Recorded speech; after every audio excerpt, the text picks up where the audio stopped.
I wish to present you a man whose great learning and veneration for the truth is only exceeded by his high moral character and majestic presence.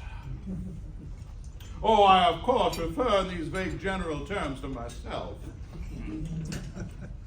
Now,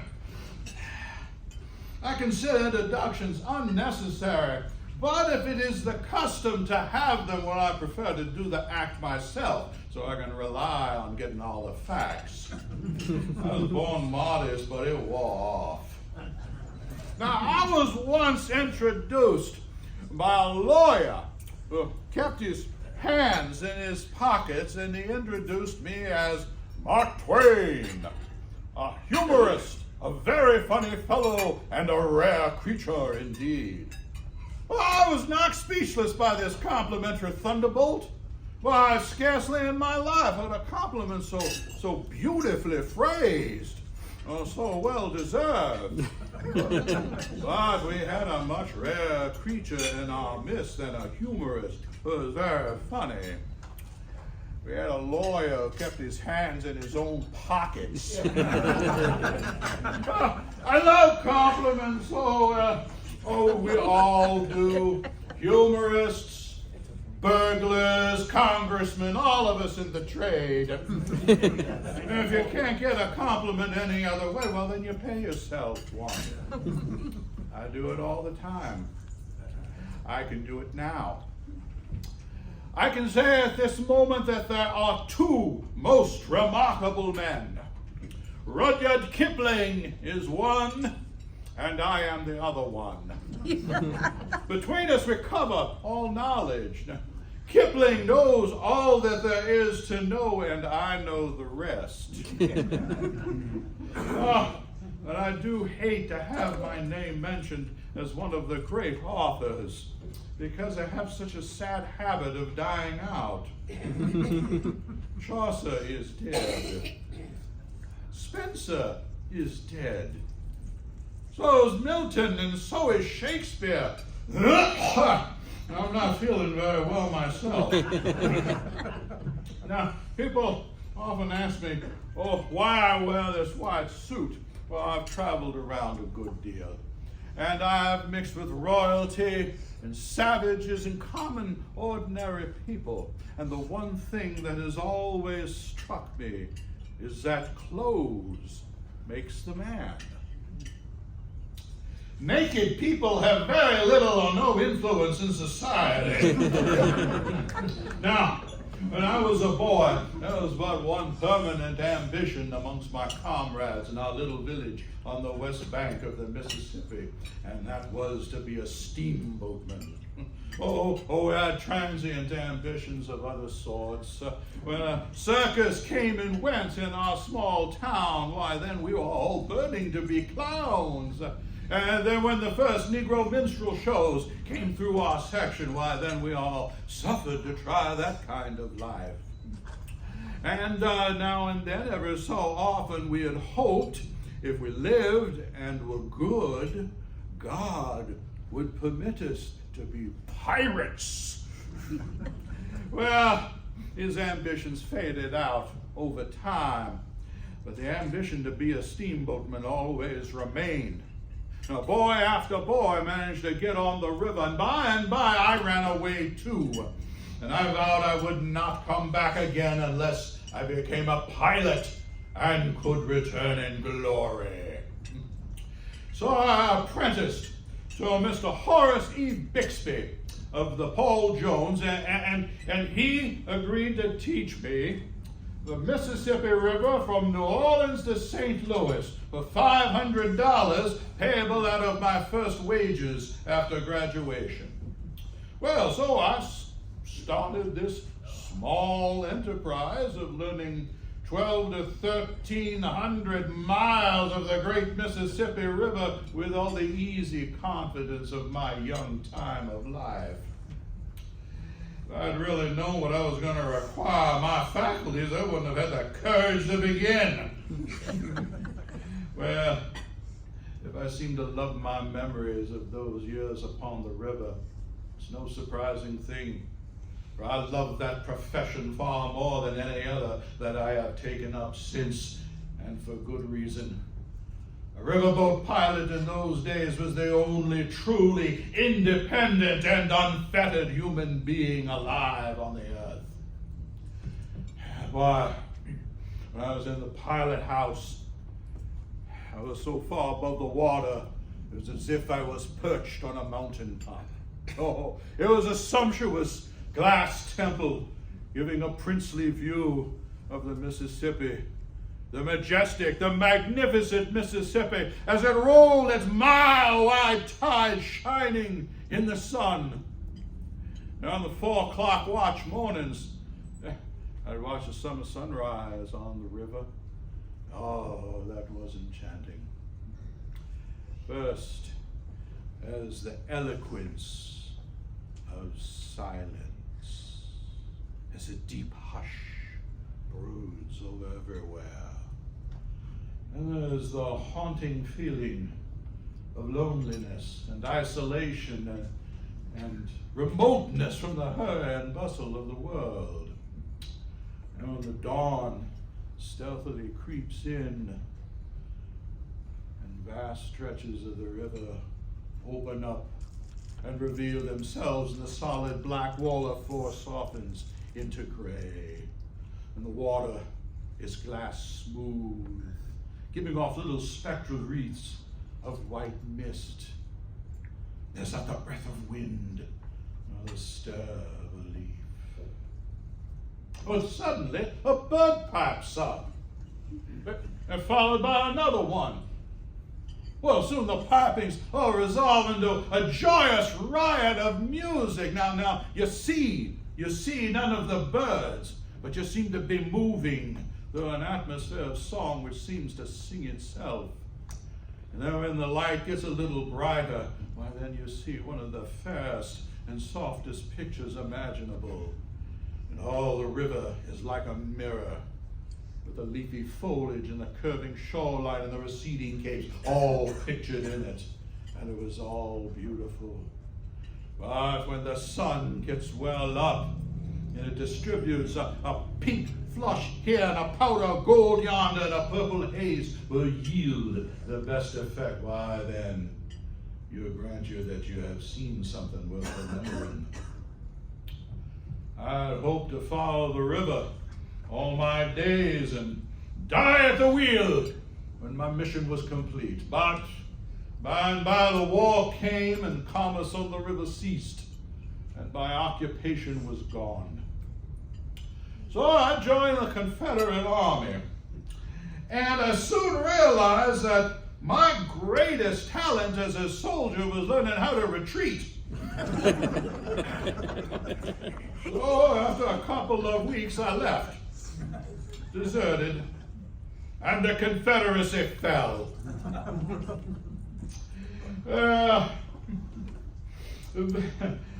So eventually I took the overland stage and went out west to make my fortune in the silver lands of the Nevada Territory. Now then, I eventually ended up in Virginia City, which is a wonderful place for a man to lose his religion if he hadn't already lost it by the time he got there. But I was looking around for a job. But I was very particular about the kind of job I wanted. I didn't want to work. So I became a newspaper reporter. Oh, I hated to do it, but I couldn't find honest employment. I often had to serve time that way. About the time I was putting together my first book, I did a stretch in Washington where I'd go down to the Congress, that grand old benevolent National Asylum for the Helpless, and report on the inmates there. Well, it was very entertaining. Now, I've never seen a body of men with tongues so handy and information so uncertain. But they could talk for a whole day without getting rid of one idea. One of those men was around when the deity was on the point of saying, "Let there be light." We never would have had it. Well, then I went on holiday. San Francisco, and well, it wasn't exactly a holiday. Now, I still had to return a story or two to the newspaper in Virginia City, but on this particular occasion, I went to report on the Pioneers' Ball, which was a social event of the season.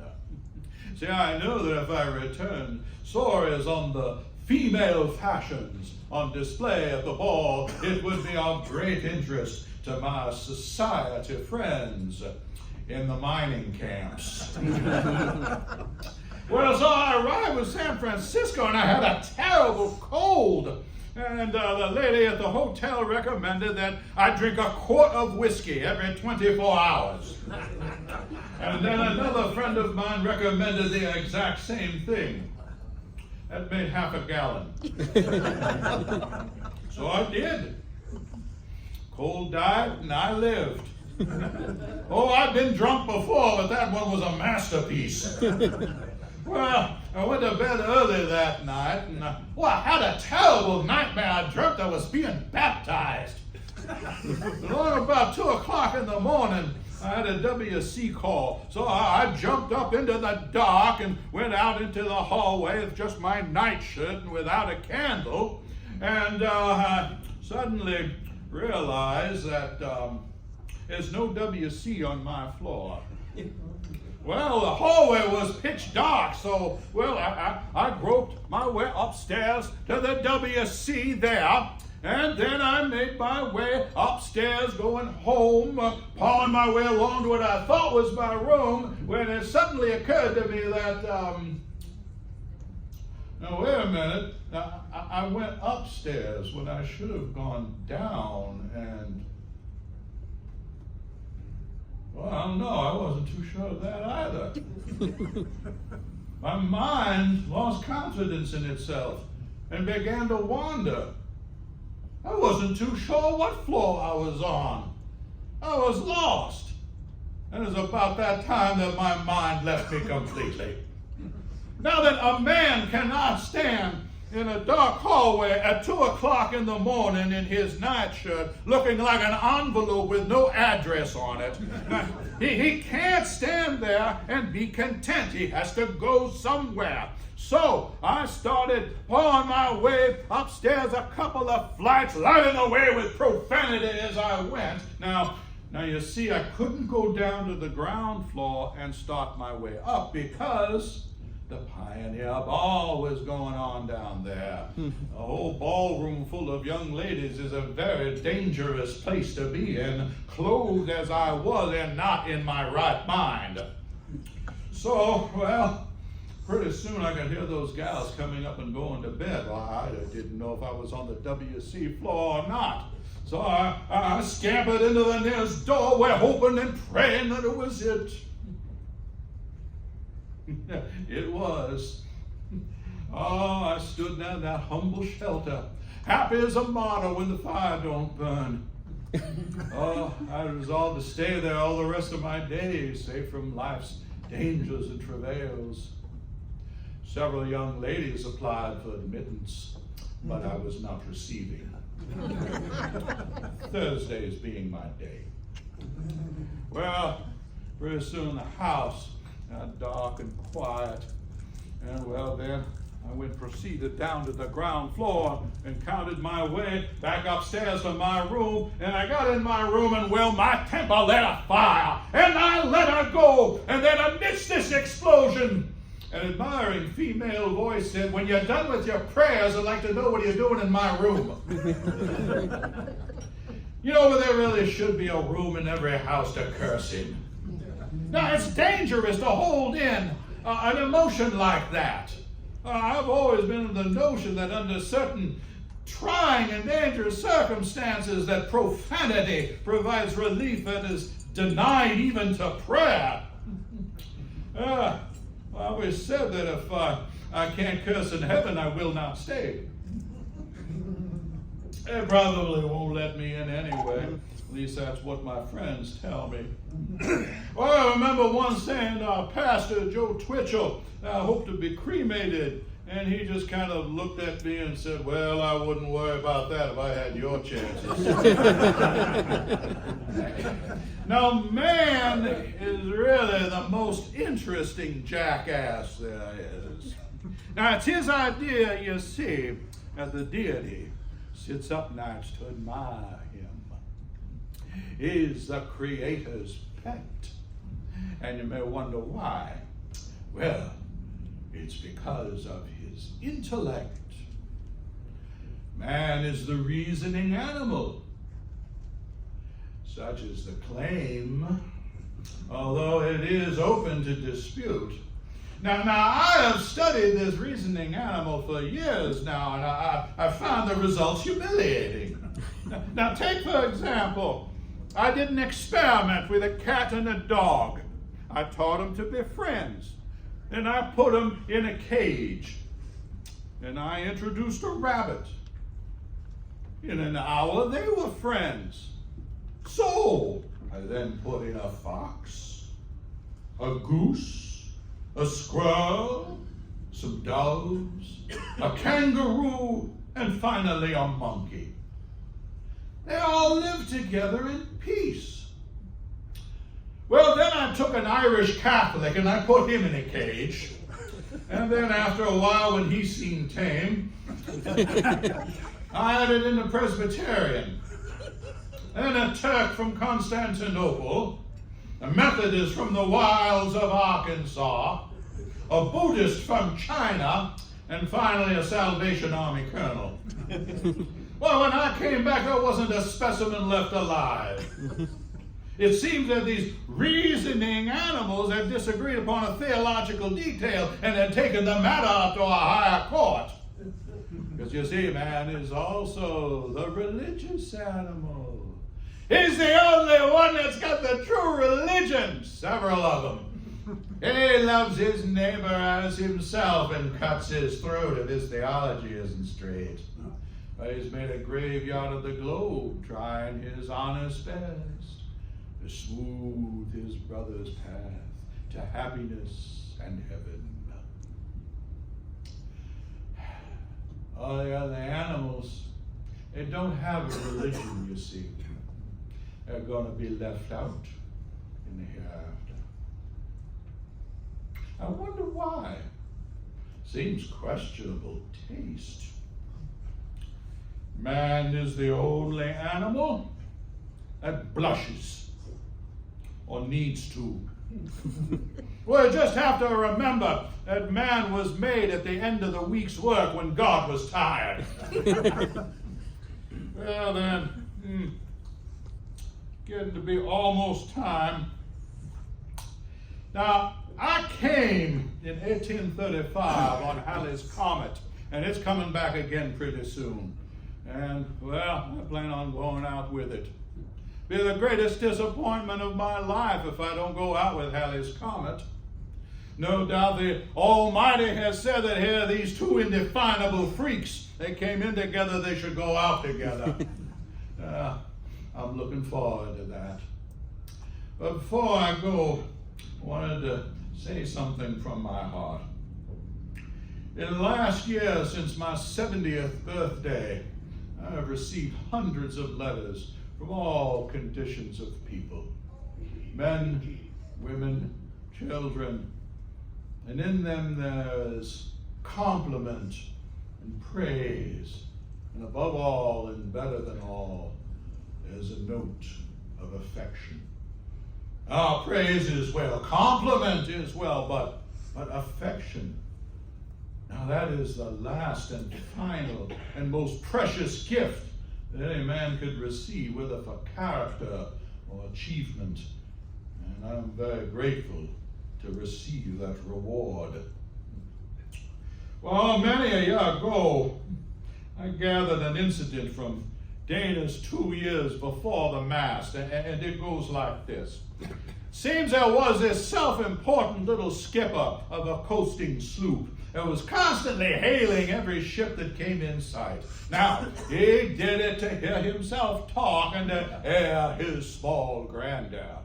Well then, one day, a stately Indiaman came in sight, with course on course of canvas towering into the sky, her decks and yards swarming with sailors, and our hull burdened to the Plimsoll line, with a rich freightage of precious spices wafting the breezes with gracious and mysterious odors from the Orient. Oh, it was a noble spectacle. Well, that little skipper, he just popped up into the shrouds and he squeaked out a hail. "Ship ahoy! What ship is that? And whence? And without?" And then, in the return in a deep bass, came the answer from the speaking trumpet. "The Begum of Bengal, 142 days out from Canton, homeward bound. What ship is that?" Well, that just squashed that poor creature's vanity flat. And he squeaked back most humbly.